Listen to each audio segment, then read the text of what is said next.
Rajshahi university alumni association রুয়া অরাজনৈতিক সংগঠন হলেও কার্যনির্বাহী কমিটির নির্বাচনে দাপুটে উপস্থিতি ছিল কোনো কোনো রাজনৈতিক দলের। এবারই প্রথম ঘটা করে ভোট গ্রহণ অনুষ্ঠিত হলো। তবে এই নির্বাচনকে ঘিরে তৈরি হয়েছে পক্ষে বিপক্ষে নানা মত। শনিবার অনুষ্ঠিত হয়ে গেল রুয়ার নির্বাচন। যদিও নানা অজুহাতে ভোট থেকে পিছু হটেন এমন তথ্য জানিয়ে বিএনপির সমর্থকরা বলছেন, তারা ভোট গ্রহণ কর্মকর্তা হিসেবে দায়িত্ব পালন করলেও ভোট দেননি। আমাকে একটা দায়িত্ব দিয়েছে প্রশাসন থেকে, আমি সেই দায়িত্ব পালন করছি সহকারী প্রিজাইডিং অফিসার হিসাবে। বাট তার সাথে সাথে আমি একটা দলেও বিলং করি। আমার দল থেকে যেহেতু একটা ডিসিশন দিছে যে আমরা ভোটে অংশগ্রহণ করব না, এজন্য আমি যদিও এখানে লাইফ মেম্বার হিসেবে আছি, কিন্তু আমি আমার ভোটটা দিব না। এখানে বামপন্থী ছিল, বিএনপি একটা অংশ ছিল এবং আওয়ামী লীগের অংশ ছিল এবং শহরভিত্তিক একটা গ্রুপ ছিল। এরা যেহেতু এখানে বলা হচ্ছিল যে পতিত সরকারের কারোর সঙ্গে আমরা এখন বসবো না, 2 বছর যাক, তারপর তাদেরকে আমরা অ্যালাউ করি। এখনো রক্তের দাগ মিশে নেই, এখনো আমাদের আহতরা চিকিৎসার জন্য ঘুরে বেড়াচ্ছে। সেই অবস্থা ওদের সঙ্গে আমরা কি করে মিউচুয়াল করি, এই কথা তারা বলেছিল, যে কারণে অ্যাটলাস মিউচুয়ালটা হয়নি। তবে ভোটের মাঠে প্রতিদ্বন্দ্বী প্রার্থী না থাকায় জামাত সমর্থক প্রার্থীদের বেশিরভাগ জয়ী হয়েছেন। 51টি পদের মধ্যে সভাপতি ও সাধারণ সম্পাদক সহ 27টি পদে বিনা প্রতিদ্বন্দ্বিতায় জয় পেয়েছেন তারা। বিএনপির সমর্থক প্রার্থীরা ভোটে না এলেও নির্বাচন অংশগ্রহণমূলক হয়েছে বলে দাবি জামাত সমর্থক প্রার্থীদের।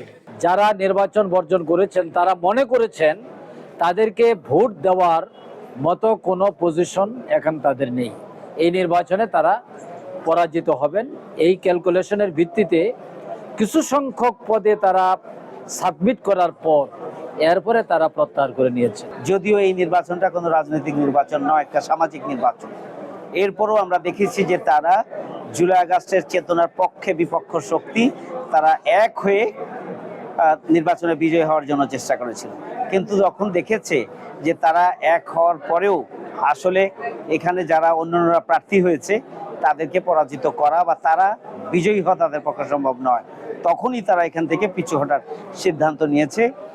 এদিকে ক্যাম্পাসে উৎসবমুখর পরিবেশে ভোট হলেও রাজনৈতিক মত দ্বিমতের ধাক্কা লেগেছে সাধারণ ভোটারদের মাঝেও। সব ছাত্র, পুরাতন যত ছাত্র আছে সবার অংশগ্রহণ দরকার ছিল, সেটা আমি এখানে দেখতে পাচ্ছি না।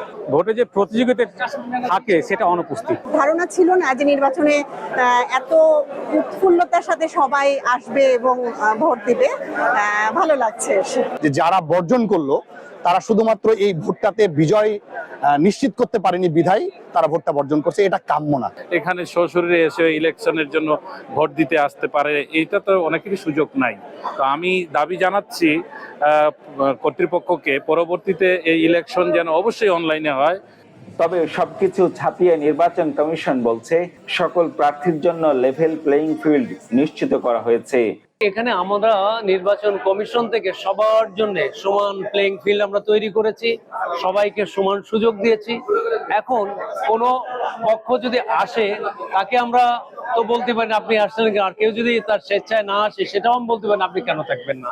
তো এটা ওই যারা আসেননি ওনারাই বলতে পারবেন কেন ওনারা আসেননি। এবারের রুয়ার নির্বাচনে ভোটার ছিলেন 8,000-এর উপরে। দীর্ঘদিন পর অনুষ্ঠিত ওই নির্বাচনের মাধ্যমে বিজয়ীরা রুয়াকে আরো সক্রিয় ও কার্যকর করে তুলবেন, এই প্রত্যাশা নির্বাচনে অংশগ্রহণকারীদের। Ziaul Gani Selim, Star News, Rajshahi.